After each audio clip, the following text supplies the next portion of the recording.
அடியா தடியே ஐயா இந்த பையனர்கான ஒரு பந்து அடிக்கிறாங்களா ஊட்ட அடிக்கிறாங்க தள்ளி அன்னைக்கு ஒன்று உடே கூட தம்பி ராஜா மூஞ்ச காட்டுப்பா. ஆமா ஒன்னும் இல்லப்பா. ஆன்ட்டி பால். என் புள்ள கண்ணை பாருங்கடா. நீங்க அடிச்ச பால் தானே என் புள்ள கண்ணுல அடிச்சு விட்டேன். ஆன்ட்டி நாங்க அடிச்ச பால் இந்த பக்கம் ஆன்ட்டி. அங்க குத்தி இங்க குத்தி என் புள்ள கண்ணுல குத்திட்டா. இனிமே இங்க பால் வந்தது பிரிச்சறிஞ்சு எல்லாரையும் பால் அங்கருக்கு எடுத்து போங்கடா. சரி ஆன்ட்டி.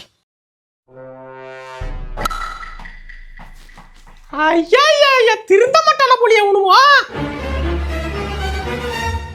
ஆன்ட்டி பால். உன் பாலை பாக்குறது எனக்கு வேலையா? அந்த பக்கம் தான் போனிச்சு எடுத்துட்டு கிளம்பு.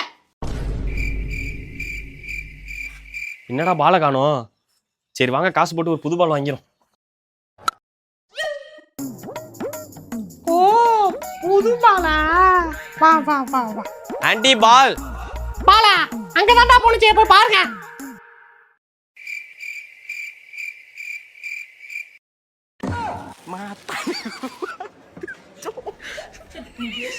தம்பி ஏன் விளையாடாம உட்காந்துருக்கீங்க? பால் இல்ல ஆன்ட்டி. பால் இல்லையா? காசு போட்டு வாங்க வேண்டியதானே? அட நீங்க வேற நிறைய பால் வாங்கிட்டோம். பால் 40 ரூபா. இப்ப என்கிட்ட இருக்கிறது 30 ரூபா தான். இல்ல தெரியாத ஆண்டி பால் வித்துட்டு இருக்கேன்டா. என்கிட்ட 30 ரூபா தான். என்ன ஆன்ட்டி சொல்றீங்க? ஆமாண்டா இரு வரேன். தம்பி எப்ப பால் வாங்கினாலும் ஆண்டி கிட்ட வாங்க. எப்போதுமே ஆண்டி கிட்ட பால் 30 ரூபா தான். சரி ஆன்ட்டி. சரிப்பா.